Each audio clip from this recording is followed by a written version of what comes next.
Hello everyone, welcome to this tutorial. इससे just पहले वाली क्लास में हमने ग्लोब्यूल और न्यूक्यूल पढ़े थे। तो ग्लोब्यूल और न्यूक्यूल क्या होते हैं मैं एक बार फिर से यहाँ पे बता देती हूँ।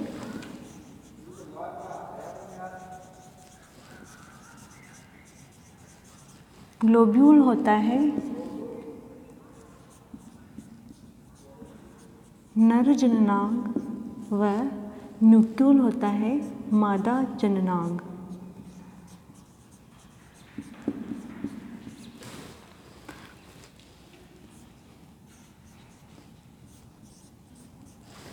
ये जो ग्लोब्यूल होता है वो होता है रेड या नारंगी कलर का।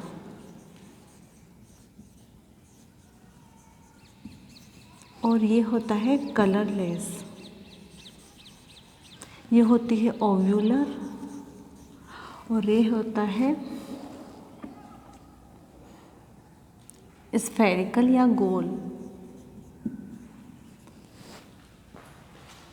तो मैंने पहले वाली क्लास में आपको बता दिया था कि इसमें नर जननांग गोलाकार होता है, मादा जननांग अंडाकार होता है। मीन्स जो ग्लोब्यूल होता है वो नर जननांग होता है और जो न्यूक्यूल होता है वो मादा जननांग होता है। ग्लोब्यूल जिसे हम मेल रिप्रोडक्टिव स्ट्रक्चर कहते हैं, ये लाल या ऑरेंज कलर का होता है और ये गोल होता है। जबकि जो न्यूक्यूल होता है जिसे हम फीमेल रिप्रोडक्टिव स्ट्रक्चर या मादा जननांग कहते हैं, ये कैसा होता है? ये होता है कलरलेस, मीन्स रंगहीन या रंगहीन होता है और उसके अलावा ये अंडाकार होता है। ग्लोब्यूल नीचे की तरफ स्थित होता है जबकि न्यूक्यूल ऊपर की तरफ स्थित होता है। तो इस बारे में हमने लास्ट क्लास में पढ़ लिया था कि ग्लोब्यूल क्या है, न्यूक्यूल क्या है। आज हम पढ़ेंगे development of globule.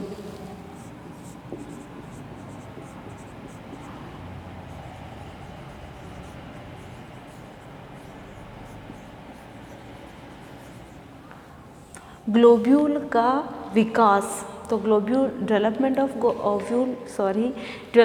Of globule का विकास। और ग्लोब्यूल मैंने बता दिया कि इसे नर जननांग कहते हैं। तो सबसे पहले ये जान लो कि जो नर जननांग और मादा जननांग मीन्स ग्लोब्यूल और जो न्यूक्यूल होता है, ये दोनों जो सेक्सुअल स्ट्रक्चर्स होती है, इनका निर्माण कारा के स्टेम के नोड वाले पोर्शन पे होता है। नोड मीन्स पर्व संधि।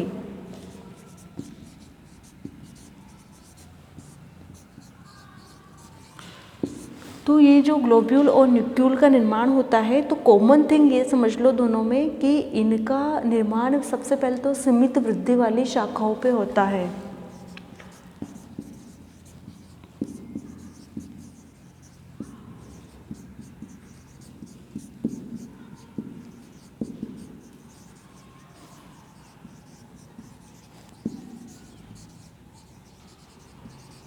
तो इनका निर्माण जो होता है वो सीमित वृद्धि वाली शाखाओं पे होता है और इन सीमित वृद्धि वाली शाखाओं के पर्व संधि या नोड वाले पोर्शन पे ये प्रारंभिका सेल के द्वारा या इनिशियल सेल के द्वारा इनका डेवलपमेंट होना शुरू होता है। तो अल्टीमेटली मैं कहना क्या चाह रही हूँ कि पर्व संधि की सतही कोशिकाओं में से कोई एक सेल या नोड की सरफेस वाली सेल्स में से कोई एक इनिशियल सेल, जिसे हम प्रारंभिका कोशिका या इनिशियल सेल कहेंगे, तो इस प्रारंभिका कोशिका से इस ग्लोब्यूल और न्यूक्यूल का विकास होता है। तो अब हम पढ़ रहे हैं डेवलपमेंट ऑफ ग्लोब्यूल, तो यहाँ हम ये पढ़ेंगे कि ग्लोब्यूल का विकास कैसे हो रहा है। तो नोड की वह परिधीय कोशिका या पर्व संधि की वह परिधीय कोशिका जो ग्लोब्यूल के विकास को शुरू करेगी, उसे प्रारंभिका कोशिका कहते हैं। और अगर मैं इंग्लिश में कहूँ तो नोड की वह सरफेस वाली सेल जो कि ग्लोब्यूल के डेवलपमेंट का इनिशिएशन करेगी, ग्लोब्यूल इनिशिएशन सेल कहलाएगी या ग्लोब्यूल इनिशियल सेल कहलाएगी। अब देखो, ये है पर्व संधि की इनिशियल सेल। तो मैंने कल वाली क्लास में पढ़ाया था कि जो ग्लोब्यूल होता है इसका निर्माण 3 तरह के सेल्स करती है, जो क्रमशः 24 सेल्स मिलके 3 लेयर्स का निर्माण करती है, जो 8-8 के क्रम में व्यवस्थित होते हैं। बाहरी लेयर का निर्माण 8 सेल्स करेगी, अंदर वाली लेयर का निर्माण 8 सेल्स करेगी और उससे भी अंदर वाली लेयर का निर्माण 8 सेल्स करेगी। ये जो सेल्स होती है ये 8-8 के क्रम में अरेंज होती है। इस तरह 24 सेल मिलके ग्लोब्यूल का निर्माण करती है। तो वो सेल्स कौन कौन सी थी यहाँ पे? सबसे बाहर वाली शील्ड सेल्स, फिर उसके अंदर वाली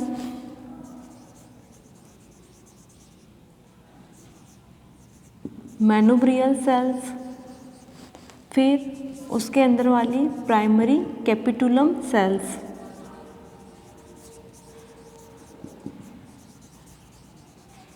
जिन्हें कहते हैं प्राथमिक मुंडक कोशिकाएं। ये होती है परिरक्षक कोशिकाएं,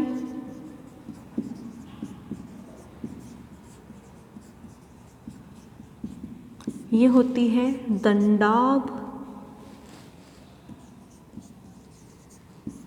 कोशिकाएं। तो सबसे पहले ग्लोब्यूल इनिशियल या ग्लोब्यूल प्रारंभिका का विकास होता है।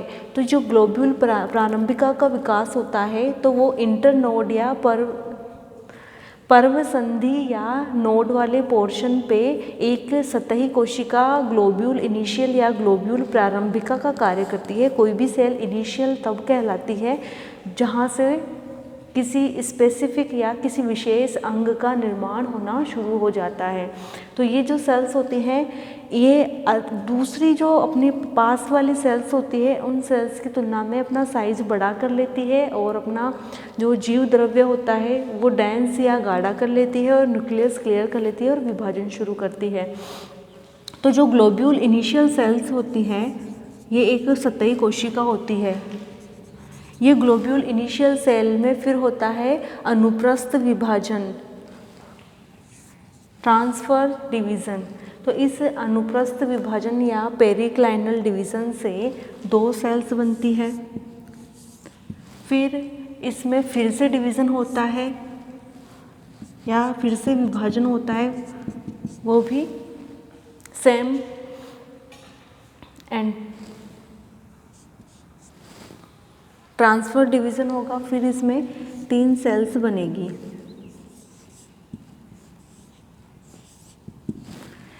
तो इस तरह इसमें 3 सेल्स का निर्माण होता है। बाहर की तरफ की जो सेल्स होती है ये गोलाकार सेल्स होती है, इसे मदर सेल कहते हैं।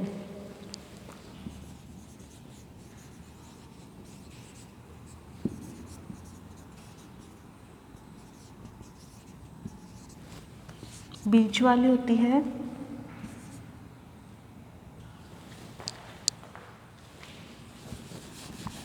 पहले ये समझो, मैं बाद में ये समझाती हूँ, पहले आप थ्योरी समझ लो कि ये जो ग्लोब्यूल का विकास होता है इसका विकास इनिशियल या प्रारंभिका कोशिका से होता है जो पर्व संधियों या नोड पे उपस्थित होती है। ये जो सेल्स होती है ये क्या करेगी, ये सेल्स में अनुप्रस्थ विभाजन होगा, ट्रांसवर्स डिवीज़न होगा और इस अनुप्रस्थ विभाजन से 2 सेल्स का निर्माण होता है। फर्स्ट होती है स्टाल्क सेल्स या पेडिसल सेल,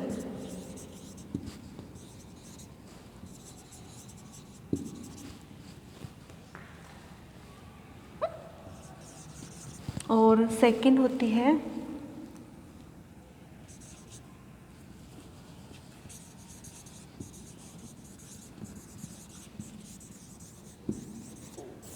फर्स्ट होती है आधारीय वृंत कोशिका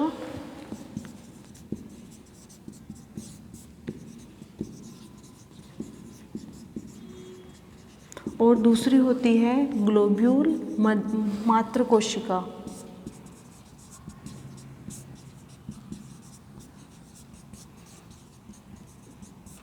अब देखो, TD मीन्स ट्रांसफर डिवीजन या अनुप्रस्थ विभाजन। ये है ग्लोब्यूल इनिशियल,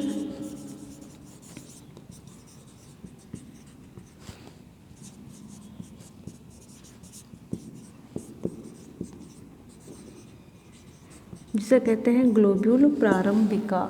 तो आप देखो, ये जो ग्लोब्यूल प्रारंभिका है या जो ग्लोब्यूल इनिशियल होती है, जिसका निर्माण पर्व संधि या नोड वाले पोर्शन पे होता है, इसमें होता है ट्रांसफर डिवीजन, जिसे कहते हैं अनुप्रस्थ विभाजन। और अनुप्रस्थ विभाजनों के फलस्वरूप दो कोशिकाओं का निर्माण होता है, बेसल पेडिकल सेल और जो दूसरी सेल का निर्माण होता है वो होता है ग्लोब्यूल मदर सेल, जिन्हें क्या कहते हैं, बेसल पेडिकल सेल को आधारीय वृंत कोशिका और ग्लोब्यूल मदर सेल को ग्लोब्यूल मात्र कोशिका कहते हैं। जो बेसल पेडिकल सेल होती है या जो आधारीय वृंत कोशिका होती है वो आगे विभाजन नहीं करती है, जबकि जो ग्लोब्यूल मदर सेल होती है, इस ग्लोब्यूल मदर सेल्स में एंटीक्लाइनल और पेरिक्लाइनल डिवीजन के द्वारा चतुर्थांश का निर्माण होता है, टेट्राड का फॉर्मेशन होता है और फिर इसमें फिर से डिवीज़न होते हैं,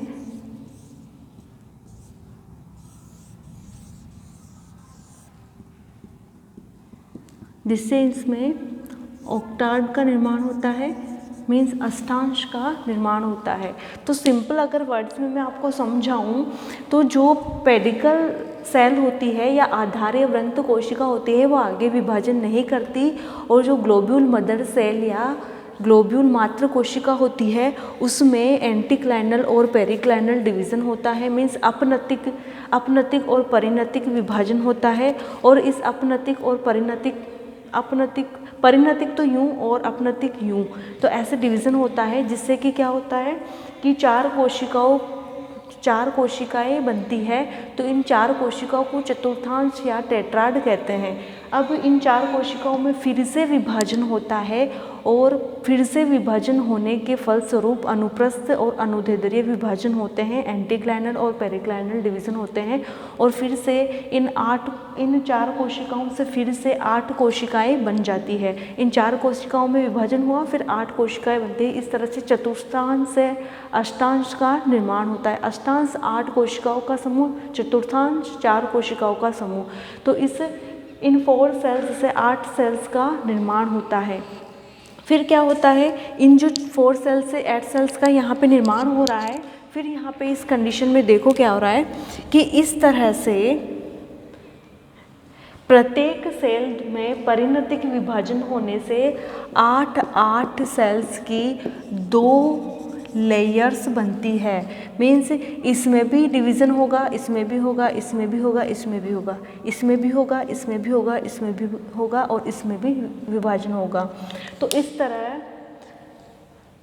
प्रत्येक सेल के द्वारा परिणतिक विभाजनों से 8 सेल्स की 2 लेयर्स का निर्माण होता है। इन 2 लेयर्स में से एक जो लेयर होती है या जो एक परत होती है, उनकी लेयर में फिर से विभाजन होता है और फिर से 8 लेयर्स की इस तरह से 3 लेयर्स का निर्माण होता है। कैसे हो रहा है वो देखो आप, कि जिस तरह से अष्टांश बना, इस अष्टांश की प्रत्येक कोशिका में या प्रत्येक कोशिका परिणतिक विभाजन करती है, पेरिक्लाइनल डिवीज़न करती है और प्रत्येक कोशिका 2 कोशिकाओं में बढ़ जाती है। इस तरह 8 कोशिकाओं का 2 समूह या 2 सतह बन जाती है, 2 परतें या 2 लेयर बन जाती है। अष्टांग के प्रत्येक सेल में परिणतिक विभाजन होगा और उससे प्रत्येक सेल परिणतिक विभाजन करके 8 सेल्स की 2 लेयर्स बनाएंगी।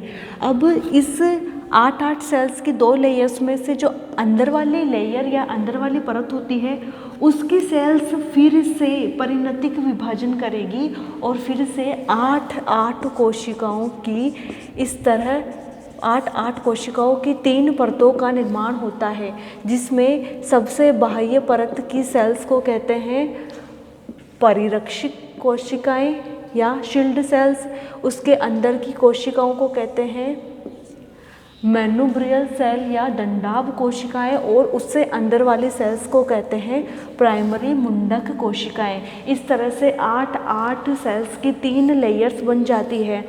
भैया आप देखो, अष्टांग की प्रत्येक सेल परिणतिक विभाजनों के द्वारा 8 सेल्स की 2 लेयर बनाती है। फिर उन 2 लेयर्स में से जो अंदर वाली लेयर होती है वो फिर से परिणतिक विभाजन करती है और उससे 8 सेल्स की 3 लेयर्स या 3 परतें प्राप्त होती है। सबसे बाहर वाली सेल्स शील्ड सेल्स होते हैं, उसके अंदर वाली सेल्स मैनुब्रियल सेल्स होती है, और उसके भी अंदर वाली सेल्स प्राइमरी कैपिटुलम सेल्स कहलाती है। ये जो शील्ड सेल्स होती है ये बाहर की तरफ फैल जाती है और फैलकर चपटी हो जाती है, और इस तरह ये परिरक्षी कोशिकाओं या परिरक्षी आवरण का निर्माण करती है। देखो, ये जो शील्ड सेल्स होती है ये बाहर की तरफ फैल जाती है और फैलकर फिर चपटी हो जाती है, मीन्स यूँ फैल के फिर यूँ चपटी हो जाती है, और इस तरह ये परिरक्षक कवरिंग का या परिरक्षी परत का निर्माण करती है। तो जैसे कि नाम में ही पता चल रहा है ये वैसे ही लेयर्स का निर्माण करेगी। तो परिरक्षी कोशिकाएं या शील्ड सेल्स बाहर की तरफ फैल के फिर चपटी हो जाती है, बाद में चपटी हो जाती है।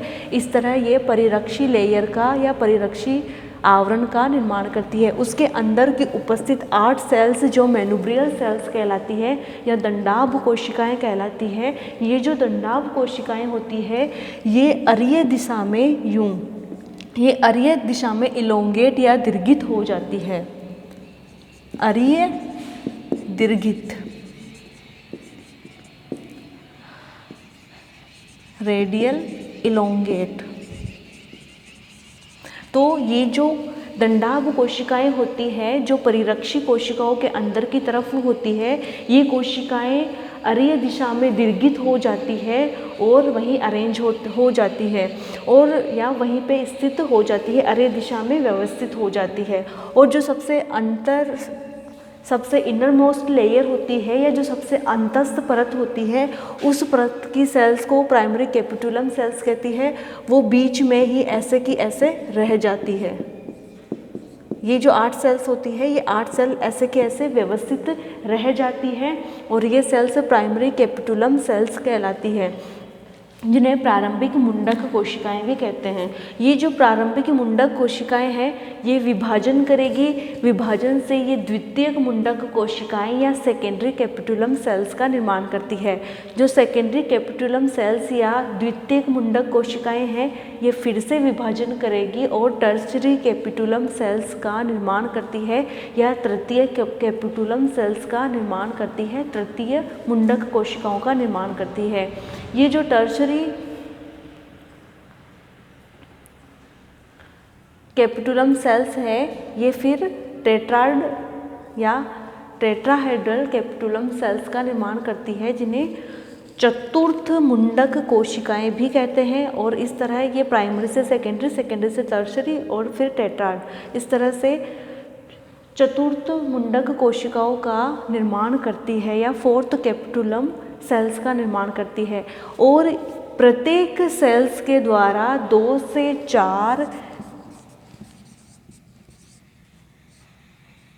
पुमणु तंतु का निर्माण होता है या एंथ्रीडियल फिलामेंट का निर्माण होता है।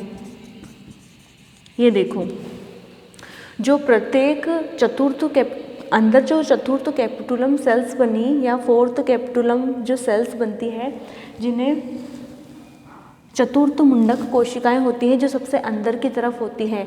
ये जो मुंडक कोशिकाएं होती है वो सबसे पहले तो प्राइमरी मुंडक कोशिकाएं एज इट इज़ वहीं पे रहती है, वो और सेल्स की तरह अपने साइज़ को नहीं चेंज करती, वो वैसे की वैसे रहती है।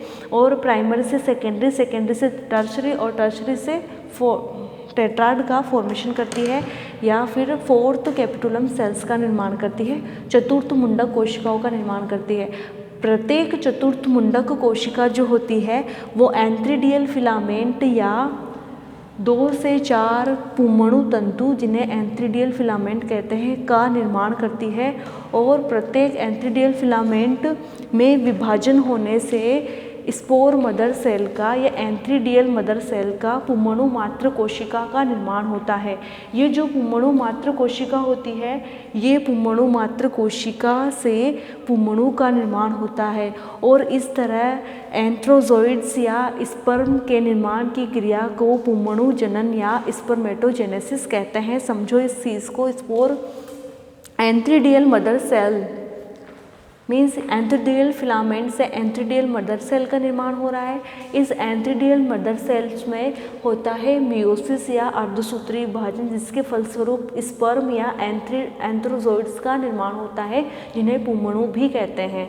और पुमणु बनने की प्रक्रिया को पुमणु जनन या स्पर्म के फॉर्मेशन या एंथ्रोजोइड्स के फॉर्मेशन के प्रोसेस को स्पर्मेटोजेनेसिस कहते हैं। और इस तरह सर्पिल या स्पाइरल, लंबी या दीर्घित, द्विकशाभिकीय या बाइफ्लैजिलेट स्पर्म या एंथ्रोजोइड्स का यहाँ पे निर्माण होता है। और इस तरह से इसमें ग्लोब्यूल का डेवलपमेंट होता है, जिसको मैं एक कॉमन डायग्राम की हेल्प से आपको समझा देती हूँ, क्योंकि ये टॉपिक थोड़ा समझने वाला है। इसलिए जो इसका सेकंड पार्ट होता है सेक्स ऑर्गन्स में, सेकंड पार्ट या मैं यूँ कहूँ सेकंड सेक्सुअल रिप्रोडक्टिव स्ट्रक्चर जो होती है, वो मैं आपको नेक्स्ट क्लास में पढ़ाऊँगी। तो वो है न्यूक्यूल। तो न्यूक्यूल यहाँ पे मादा जननांग को कहते हैं, ग्लोब्यूल नर जननांग को कहते हैं। और क्योंकि मैं आपको नर जननांग यहाँ पे पढ़ा रही हूँ, तो आप डायग्राम को देखना और समझना। ये है cell, initial cell, globule initial cell. ये जो ग्लोब्यूल इनिशियल सेल है, इसे कहते हैं ग्लोब्यूल प्रारंभिका। और इस ग्लोब्यूल प्रारंभिका में विभाजन होने से दो कोशिकाएं बनी। फर्स्ट है आधारीय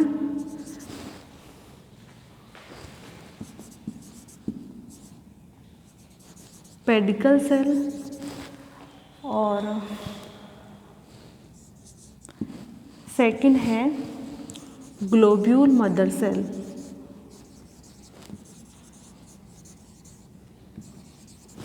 तो ये जो बेसल पेडिकल सेल है, जिसे कहते हैं आधारीय वृंत कोशिका, ये आगे विभाजन नहीं करती है।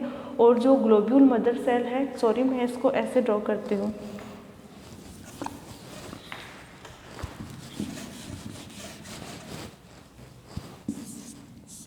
ये है ऊपर गोलाकार ग्लोब्यूल मात्र कोशिका और इस ग्लोब्यूल मदर सेल के नीचे है आधारीय पेडिकल सेल, आधारीय वृंत कोशिका। ये आधारीय वृंत कोशिका आगे विभाजन नहीं करती है और एक वृंत के रूप में ही ये रह जाती है। जबकि जो ग्लोब्यूल मात्र कोशिका होती है, ये विभाजन करेगी। विभाजन के फलस्वरूप ये चतुर्थांश या टेट्राड का फॉर्मेशन करती है, इसे कहते हैं चतुर्थांश। फिर से इसमें डिवीज़न होंगे और डिवीज़न होने के फलस्वरूप इसमें ऐसी अष्टांग का निर्माण होता है। और इस तरह फिर इनमें बारंबार विभाजन होंगे और 3 परतों का निर्माण होता है, जिनमें जो प्राथमिक परत होती है उन्हें सिल्ड सेल्स कहते हैं, द्वितीय परत को मेनुब्रियल सेल्स कहते हैं और तृतीयक परत जो होती है उसे हम कैपिटुलम सेल्स कहते हैं। तो इस तरह ऐसी संरचना का इसमें निर्माण होता है।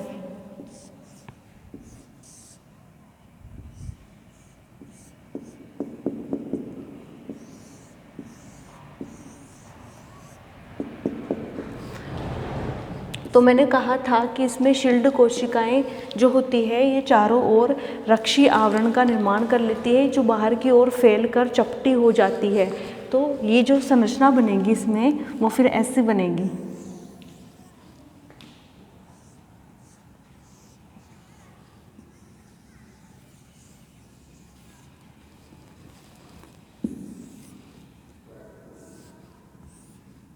ये जो ऐसे अरीय दिशा में बना रही हूँ, ये है दंडाप कोशिकाएं या मेनोब्रियल सेल, जिनके बारे में मैंने बोला था ये दीर्घित और इलोंगेट हो जाती है। ये है इसमें कैपिटुलम सेल्स और ये है इनमें पुमणु तंतु, जिन्हें कहते हैं एंट्रीडियल फिलामेंट। और ये है यहाँ पे शील्ड सेल्स। तो अगर मैं नामांकन करूँ तो ये है इसमें शील्ड सेल्स, इन्हें परिरक्षक कोशिकाएं कहते हैं। ये जो आडी लाइनें हैं, तिरछी लाइनें अरीय दिशा में, इन्हें कहते हैं मेनोब्रियल सेल्स या दंडाप कोशिकाएं। और जो बीच में हैं इन्हें चतुर्थ मुंडक कोशिकाएं कहते हैं, जिनका निर्माण प्राथमिक मुंडक कोशिकाओं से हुआ है और ये पुमणु तंतु या एंट्रीडियल फिलामेंट का निर्माण करता है। और इस तरह एक ग्लोब्यूल या मेल रिप्रोडक्टिव स्ट्रक्चर का डेवलपमेंट होता है। इससे आगे मैं नेक्स्ट क्लास में समझाऊंगी। अभी के लिए इतना ही। Thank you.